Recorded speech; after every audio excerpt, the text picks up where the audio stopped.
আসসালামু আলাইকুম। দেখতে দেখতে শেষের পথে ক্লাব বিশ্বকাপের এবারের আসর।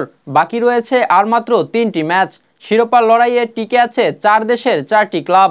তবে এর বাইরেও আলোচনা চলছে টুর্নামেন্টের গোল্ডেন বুট উঠবে কার হাতে। সর্বোচ্চ গোলদাতার হাতে উঠে থাকে এই সম্মাননা। চলুন দেখে নেওয়া যাক কে কত গোল করে গোল্ডেন বুটের দৌড়ে এগিয়ে আছে। মেসার্স বন্ধন এন্টারপ্রাইজ নগদ ও সহজ কিস্তিতে পণ্য বিক্রয়ের বিশ্বস্ত একটি প্রতিষ্ঠান। ফিফা ক্লাব বিশ্বকাপ 2025 এখন জমজমাট সেমিফাইনাল পর্বের দিকে এগিয়েছে।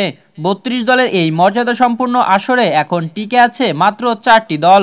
শিরোপার লড়াইয়ের পাশাপাশি চলছে ব্যক্তিগত সাফল্যের প্রতিযোগিতা, যার মধ্যে সবচেয়ে আলোচিত পুরস্কার গোল্ডেন বুট, অর্থাৎ টুর্নামেন্টের সর্বোচ্চ গোলদাতার স্বীকৃতি।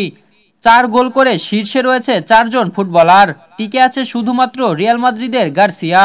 বর্তমানে গোলদাতাদের তালিকায় 4 গোল করে যৌথভাবে শীর্ষে রয়েছে 4 জন ফুটবলার। তারা হলেন রিয়াল মাদ্রিদের গঞ্জালো গার্সিয়া, বেনফিকার অ্যাঞ্জেল ডিমারিয়া, আল হিলালের মার্কোস লিওনার্দো ও বরুশিয়া ডর্টমুন্ডের সার্হো গুইরাসি।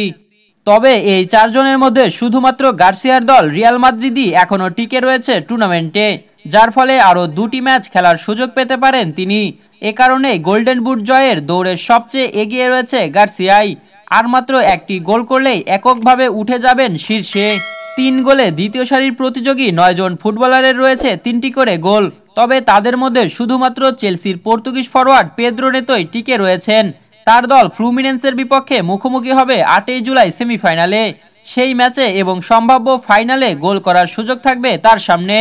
রক্ষণভাগ থেকে চমক দেখাচ্ছেন আশরাফ হাকিমি। 2টি করে গোল করা খেলোয়াড়দের তালিকায় আছেন 14 জনের বেশি, যার মধ্যে অন্যতম পিএসজির মরক্কোর ডিফেন্ডার আশরাফ হাকিমি।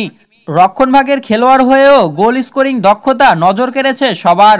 যদি পিএসজি সেমিফাইনালে রিয়াল মাদ্রিদকে হারিয়ে ফাইনালে ওঠে, তাহলে হাকিমিও প্রতিযোগিতায় চমক দেখাতে পারেন।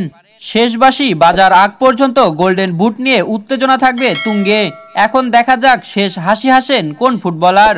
আপনাদের কি মনে হয় এবারের আসরের গোল্ডেন বুট উঠবে কার হাতে?